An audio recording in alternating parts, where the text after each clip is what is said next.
So next we have the panel discussion on best practice in cross-channel logistics.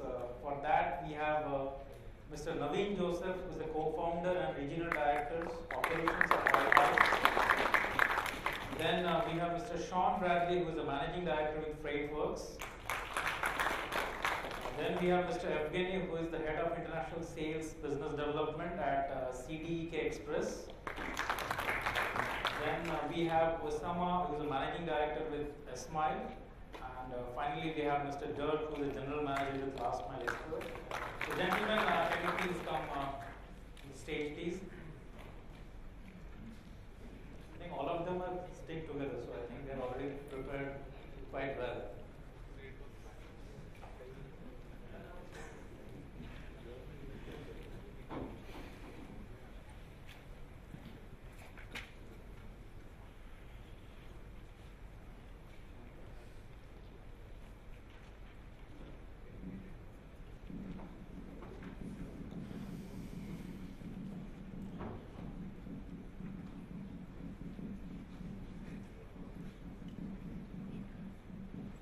So I will be here, so that's how. So we'll start off with a round of introductions, and then we will take it from there. So just let's get started.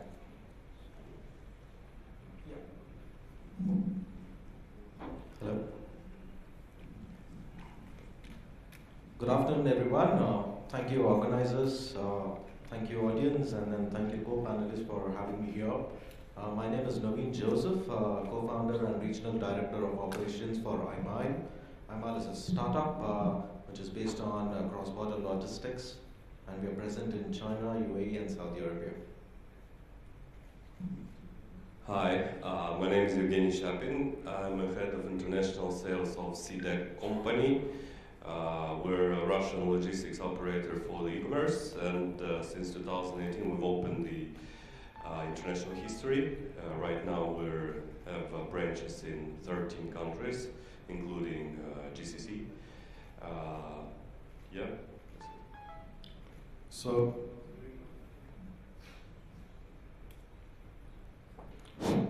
good afternoon, my name is Dirk van Doorn. I'm the general manager of Last Mile Experts, based in Dubai, looking after the Middle East and Africa. We operate throughout Western and Eastern Europe, Singapore and United States of America. We're primarily a consultancy business that works with a variety of integrated logistics providers for the purposes of delivering a one-stop shop solution for our end customer. That typically tends to be an e-commerce platform.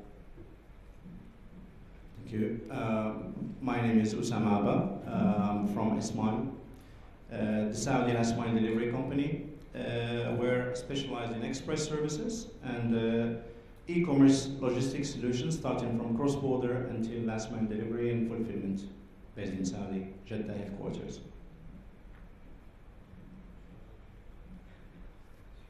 Good afternoon, everybody. Logistics conference. We were due up here at 3 in the afternoon. It's now 10 to 4, so we're going to have to speed up a little bit to get ourselves back on track. My name's Sean Bradley.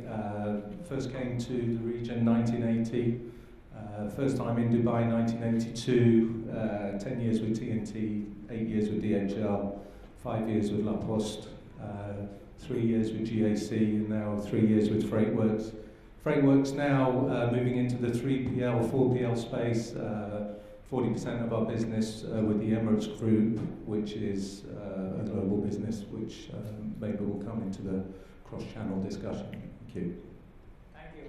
So before we get into the best practices, I just want the panel to deliberate what are the typical challenges you have when we are talking about cross-channel logistics. So we'll start from there. So.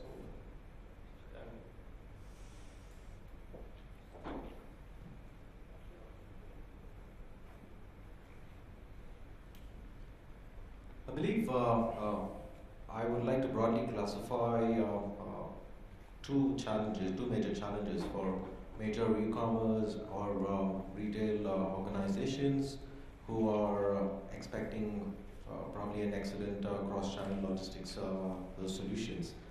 One is certainly an ability to meet the ever-increasing demand and And then second is to have it done in the fastest way possible with the least cost. These are the two major challenges which I would like to broadly classify, which is predominant in the market and of course across the globe. We actually have no challenges in Russia because we're very convenient in the cross-channeling. However, the main challenge starts in the different countries because we don't have a brand here, and that's really hard work to build a brand from the 0 point and to adopt, to recreate logistics processes for the international e-commerce, including customs and international logistics. So that's it. Yeah. Okay, so the challenge that we specifically see around this particular question is the sustainability of all of this. So we see a lot of new players entering the market. The real question is, can they all make money? That's number one. Number two is everybody starts out with a fantastic promise in terms of meeting key performance indicators, 99.9% on-time performance and arrival. And again, the question is that all sustainable? These are two serious challenges we see, and I don't see this being sustainable, and I suspect there's going to be a major shake-up in the market in the next 6 to 12 months, where we're going to have to see some significant correction when it comes to that. Well, I joined Dirk a little bit in this. I mean,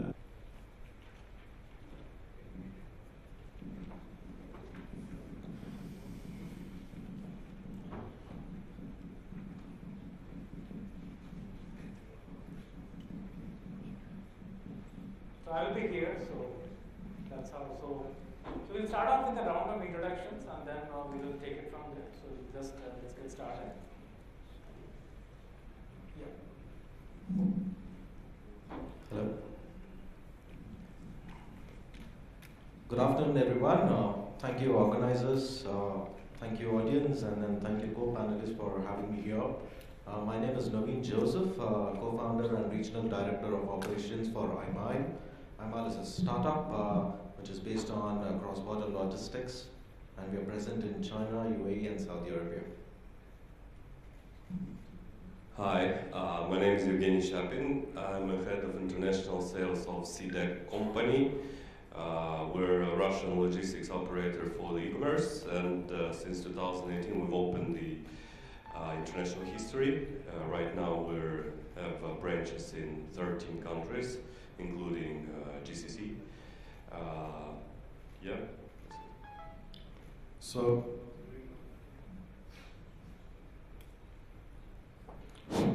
good afternoon, my name is Dirk van Doorn. I'm the general manager of Last Mile Experts, based in Dubai, looking after the Middle East and Africa. We operate throughout Western and Eastern Europe, Singapore and United States of America. We're primarily a consultancy business that works with a variety of integrated logistics providers for the purposes of delivering a one-stop shop solution for our end customer.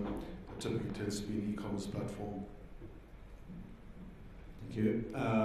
My name is Oussama Abba from Ismail, the Saudi last mile delivery company. We're specialized in express services and e-commerce logistics solutions, starting from cross-border until last mile delivery and fulfillment, based in Saudi, Jeddah headquarters. Good afternoon, everybody. Logistics conference. We were due up here at 3 in the afternoon. It's now 10 to 4, so we're going to have to speed up a little bit to get ourselves back on track. My name's Sean Bradley. First came to the region 1980. First time in Dubai 1982. 10 years with TNT, 8 years with DHL, 5 years with La Poste, 3 years with GAC, and now 3 years with Freightworks. Freightworks now moving into the 3PL, 4PL space, 40% of our business with the Emirates Group, which is a global business, which maybe will come into the cross-channel discussion. Thank you. Thank you. So before we get into the best practices, I just want the panel to deliberate what are the typical challenges you have when we are talking about cross-channel logistics. So we'll start from there. So,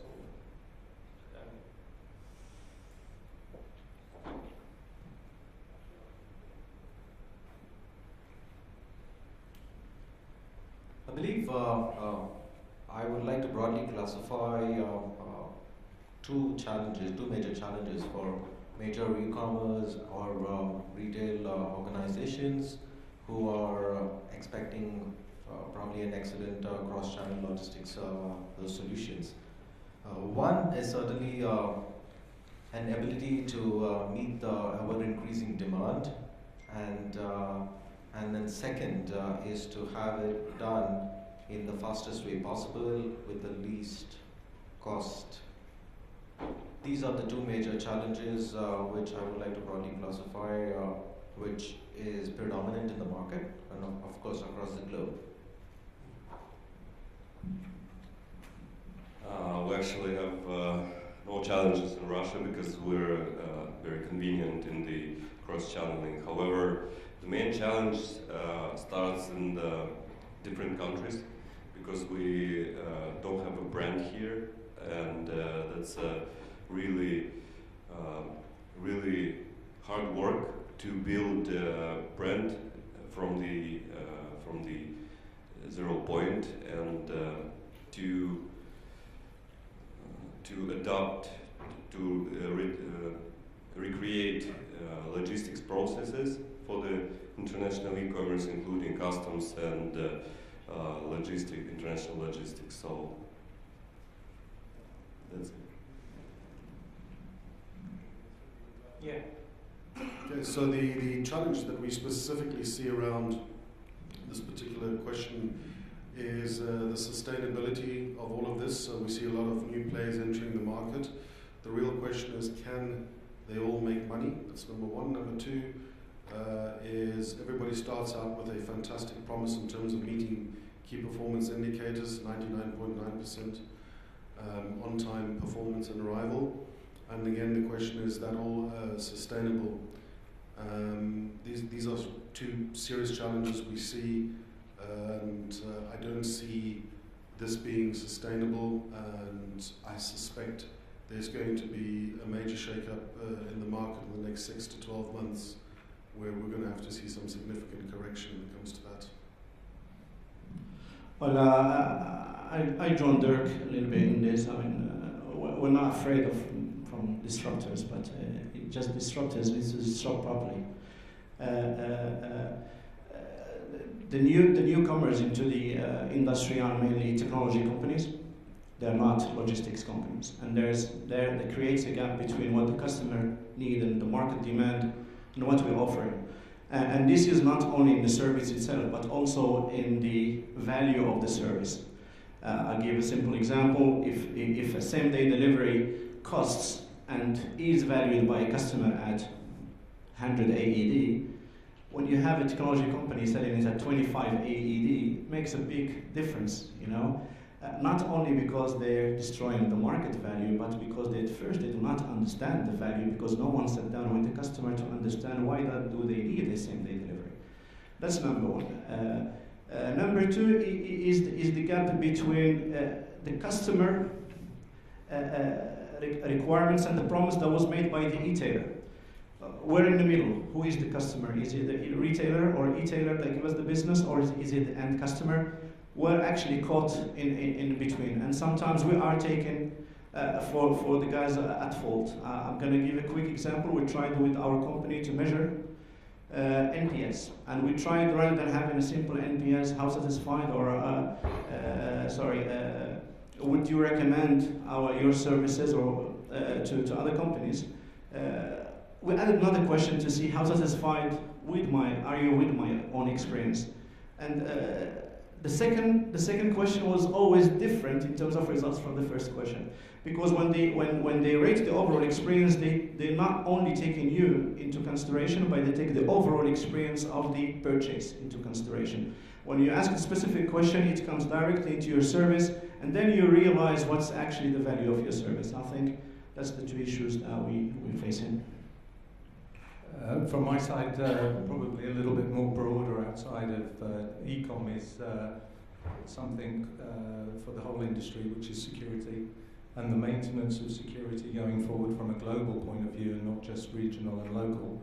And the other side is regulatory ruling, how the industry becomes more regulated to ensure that the correct companies and people are in that industry, and basically to remove the cowboys from working.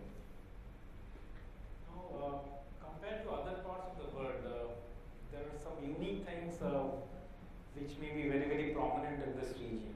So what are your views, like vis-a-vis other parts? What is you are trying to do differently, or what are the challenges, or what are the things which work better here? So if you can deliberate on these things in GCC regions, because you are from this region, that's what I wanted to. Okay, we'll go backwards this way from this way.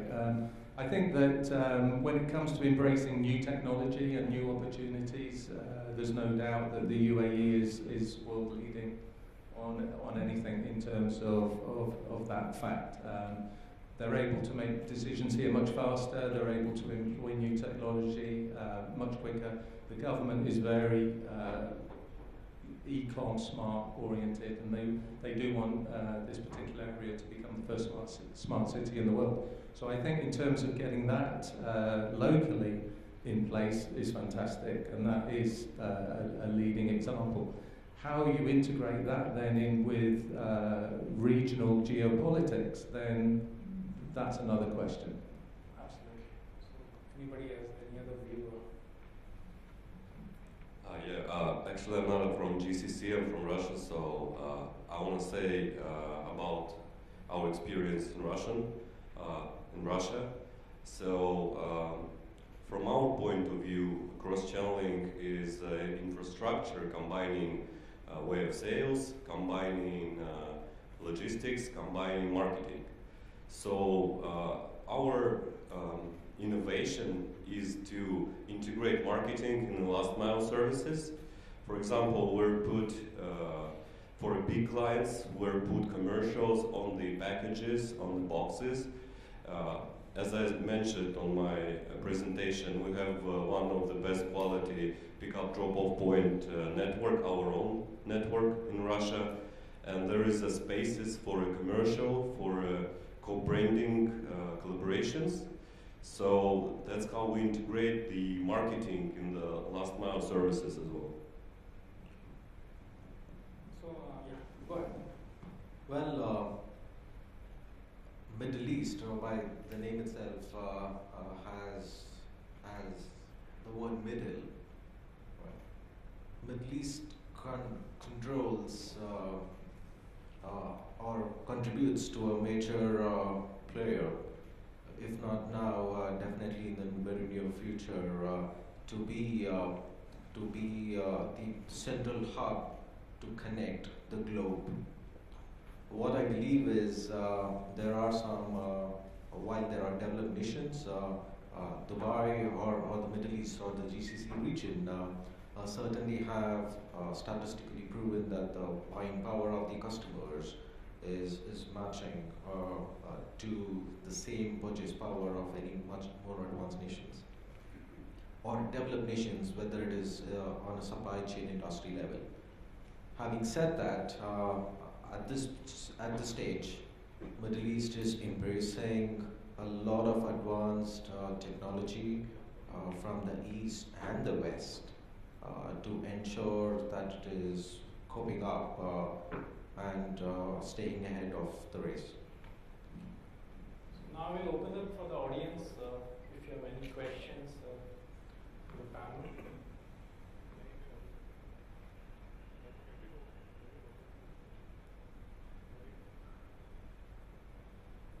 Yeah. we consider the economy and all this e-commerce worldwide, how we are, where are we with this?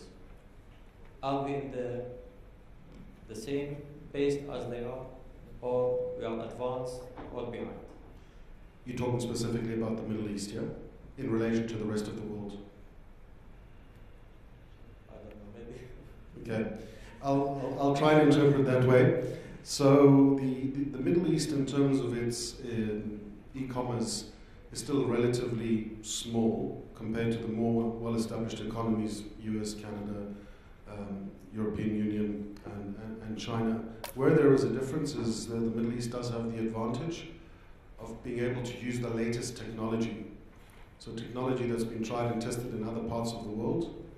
Some of it has failed, some of it's been successful. The successful stuff has been brought into the Middle East and it's been built on the back of that. I think e-commerce still has a long way to go here. I mean, if you have a look at some of the countries in Europe and the States, it's almost unheard of to have cash on delivery because everybody transacts with a credit card online. Yet in the Middle East, it's quite a common occurrence. And in fact, some of the big companies in Saudi Arabia, as run by my good friend Oussama here, they make a really good business out of that, like there are other companies. So I think there's still some way to go. It's still early days. And as I explained to somebody at lunchtime, the only difference is that our graph is not a gradual one that's growing. It's going up like this, but of a very small base. I think the Middle East overall is in a good spot to capture that. UAE. The UAE Yeah. is actually acting as a major catalyst to drive this growth forward. And I think a lot of it has to do to what my panel colleague said, Sean, that the government is open to it. You can have discussions about these things, even some difficult topics. And I can only tell you that I had exactly that discussion with the government of Dubai last week. It wasn't an easy topic. They were prepared to listen. They thought about it and they came back immediately with an answer to say what we can and can't do. And that is a huge advantage, because if you try and have this very same conversation with a government department in the United Kingdom, in Germany, or in the US, you're talking about years before anyone will get back. And unfortunately, the reality is we're moving at the speed, and there is no time to deliberate. You have to make a decision and go with it. Welcome. Just to add, I heard today morning that there is a ministry of possibility here. So if you're saying that this is not possible here, so you can actually have a conversation with the minister here. So that is how this region is. So that's very, very interesting. So any other question from the audience?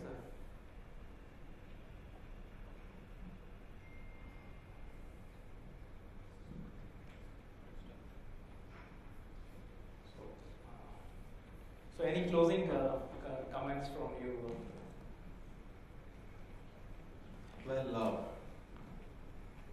Well, cross-channel logistics certainly involves multiple levels of logistical solutions. I have been through here all day.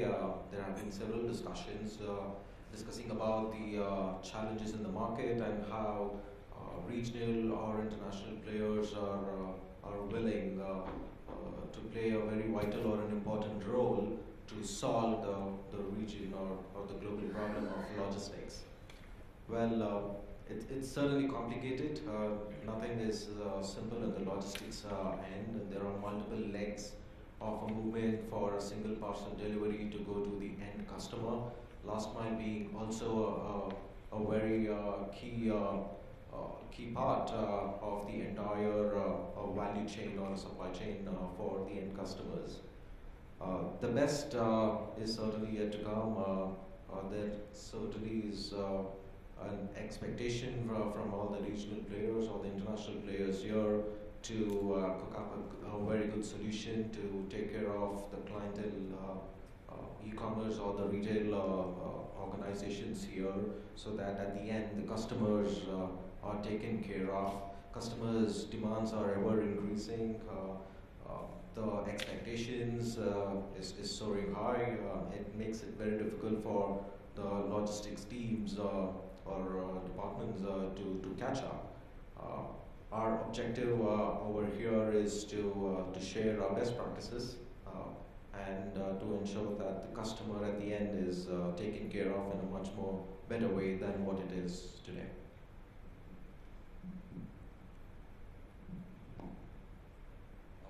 As I said, from our point of view, the cross-channel is not about logistics, it's about marketing as well and the customer notification.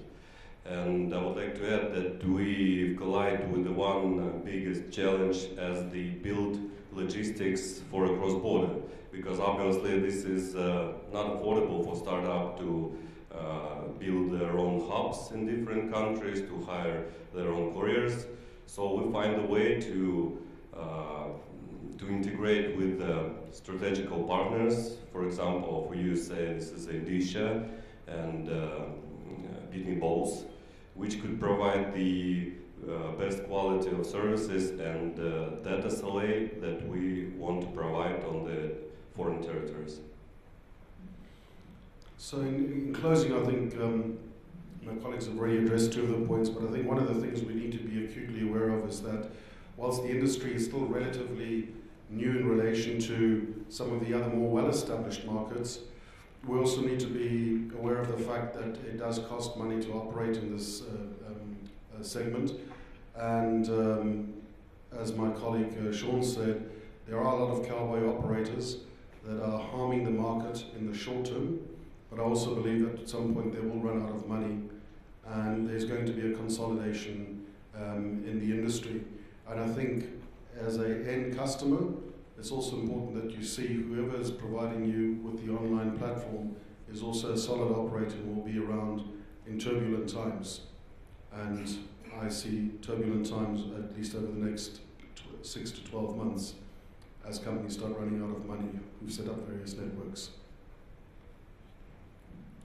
I'll finish on a positive note. I think this industry is fantastic. It's just starting. The potential of this industry is just huge. That's why we see McKinsey was here a little bit earlier. All the VCs are now looking into last mile and looking into e-commerce logistics, but still it's a broad term. We have no specialized e-commerce logistic company currently in the Middle East, and I'm not sure you will have, because every segment of the process is actually a different industry, okay, and it has its own players. But the positive vibe is coming from the government. You were talking about the government. The government is giving across GCC is giving a lot of good signs. Saudi, for example, 3 weeks ago, they have split between the operational or organizational aspect of the industry and the regulatory side. The post office now is a simple player in the market, for example. There are no more guys given the license to operate, which is another issue because we still consider e-commerce logistics or last mile as express industry, which there's different. Express is more about B2B, while e-commerce is more B2C. So I think with this positive vibe that's coming now from the government, it's time to organize ourselves. First, the disruptors will always be there, but let's try to control them a little bit because they're harming everybody. First, the consumer, because they're fooling the consumer, and also destroying people who have invested millions in a business during years to get the level of the industry to a certain level, and that will not add any value in the end to the industry. Just to add, to finish off with myself, is that at the beginning of a process and at the end of a process in any logistics chain is people, real life people. So whatever advances you have in technology, etc., and I'm sure there's more disruptors out there coming closer and closer, is to keep concentrating on the flesh and blood in your organisation and also excellent customer service to the physical people involved. I think we had one last question, so please have it. Very last. I just want to know if there is any room from you in the e-commerce. Now, there's any room for cryptocurrency into the e-commerce, like Bitcoin, Ethereum, Ripple? Is any room for that into the near future or in the future or none? I think if it involves blockchain, definitely. Well, I will not say specifically, but it's like currency. It's a currency. It's a world, like it's a cryptocurrency. So instead of dirhams or dollars, it will be like Bitcoin or. In this part of the world, you'd never say never. So possible. So how do you see it? How do you foresee that in the future? That wouldn't be a question for me. I'm too old for cryptocurrency. I'll hand it over to one of the younger members of the panel. Yeah, I'd like to answer. We already have the online shops who accept the bitcoins and the other cryptocurrency. However, in my personal opinion, that's a question of hype, because this is unstable currency and you can't predict what be tomorrow and if it would be liquid. I'll just say we need to go in phases. First, let's stop cash. You know, cash is creating a lot of problems for us. I mean, and all the professionals here around this room understand what we're facing. If a normal courier, for example, last mile delivery can deliver 50 shipments, B2B or prepaid B2C, when it comes to a B2C COD, it could deliver only 20. We can talk about remote areas, for example, in Saudi Arabia, where people can only succeed to deliver 11 shipments. And you hear things like, because it's consumer, this is the end of the month, coming in 2 days, I will have my salary, my husband is not here, do you have change of 500, well I need to pay 62, and all these things. So this could only be fixed if you have technology being used for payment. We're a bit far. So let's make sure everyone is using technology first, so that it makes our life easier and cheaper for them. Because at the end of the day, the customer is paying a price of lack of efficiency of the courier companies because they can do their job. So automatically the price will go up and the consumer will pay it. A lot of there's countries like Malta and other Venezuela, they go into the cryptocurrency and they are dealing now with the bitcoins, with all this. If you want to deal with these guys now, how you do it? You do it in money and then you buy it. I mean, this not been considered as a new plan or new thought for the future. If sometime it's to go for cryptocurrency. Central banks are not ready.